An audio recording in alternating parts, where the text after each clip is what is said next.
Good evening. You are listening to another episode of Black Man Into the Wild. I'm blessed to be here with you all today, and as always, I'm blessed to have you here with me as well. Now, I want to switch things up just a little bit today. I recently had the opportunity to give a virtual presentation on blockchain tech, Bitcoin, and the future of cryptocurrencies. And I think the presentation went pretty well, so I figured that I'd take some of the information that I shared there and turn it into a couple of quick podcast episodes. The conversation was broken up into two parts. The first part focusing on defining what a blockchain is and what Bitcoin is and some of its functions and use cases. And then we switched gears.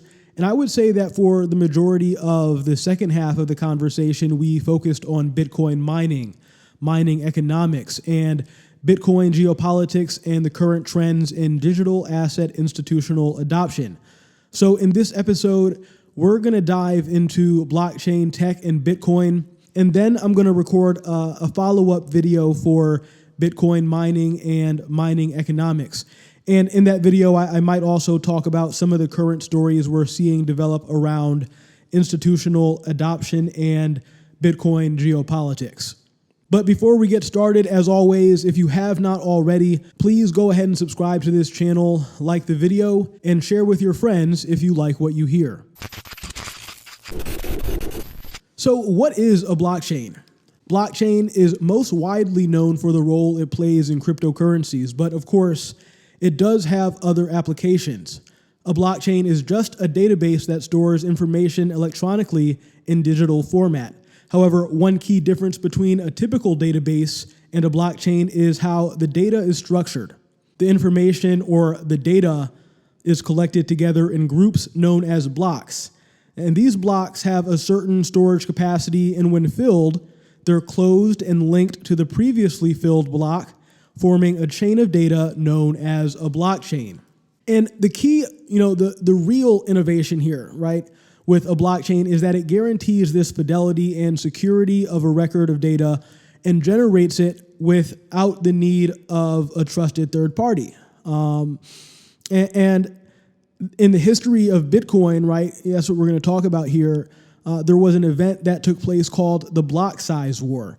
I believe the developers at the time who were involved with working on and improving the Bitcoin network, they had an idea to, I think, increase the data storage capacity of each block. And as I understand it, this would have changed the Bitcoin protocol and on a fundamental level, the overarching idea of what Bitcoin was set out to be in the first place. So that never happened.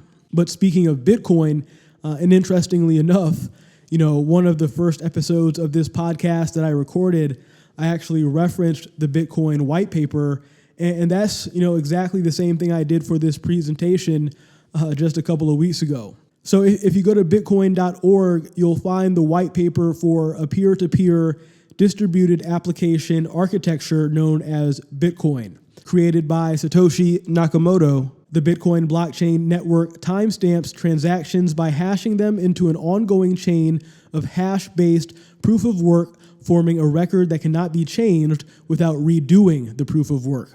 Now, the longest chain not only serves as proof of the sequence of events witnessed, but proof that it came from the largest pool of CPU power. As long as a majority of the CPU power is controlled by nodes that are not cooperating to attack the network, they'll generate the longest chain and outpace the attackers. So with Bitcoin, again, we have this hash-based proof of work system that is really what helps distinguish itself from some of the other cryptocurrencies. Very important. And also, Bitcoin was the first major digital currency to solve the issue of something called double spending, which occurs when someone alters a blockchain network and inserts a special one that allows them to reacquire a cryptocurrency.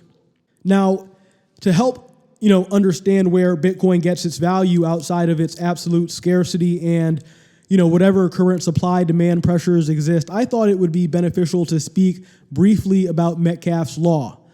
And Metcalfes Law is a concept used in computer networks and telecommunications to represent the value of a network.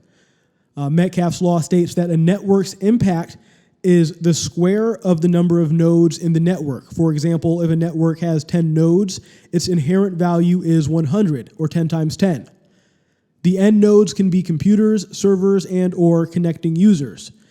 So Metcalfes Law, just for a little bit of background, was conceived by George Gilder, but is attributed to Robert Metcalfe, the co-inventor of Ethernet.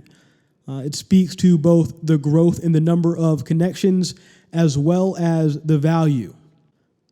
So in this case, nodes are referring to the ASIC mining computers, the application-specific integrated circuits that are deployed to solve the algorithm that validates transactions.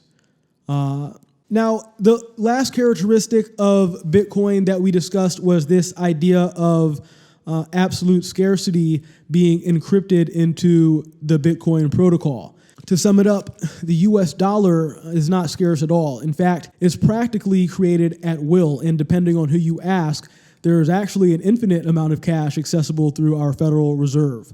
And let's talk about gold. Gold is only scarce relative to the amount of energy that's put into mining it. If we gave everyone a shovel and told them to start mining, we would have a whole lot more gold flooding the market, causing price to go down. Now, Bitcoin, on the other hand, Bitcoin has absolute scarcity written into its code, into its DNA. No matter how much energy is put into mining Bitcoin, its issuance rate and hard cap supply at 21 million Bitcoin will forever remain the same. So that's Bitcoin and blockchain. Let me know in the comments if you're a Bitcoin bull or a Bitcoin bear during these current market conditions.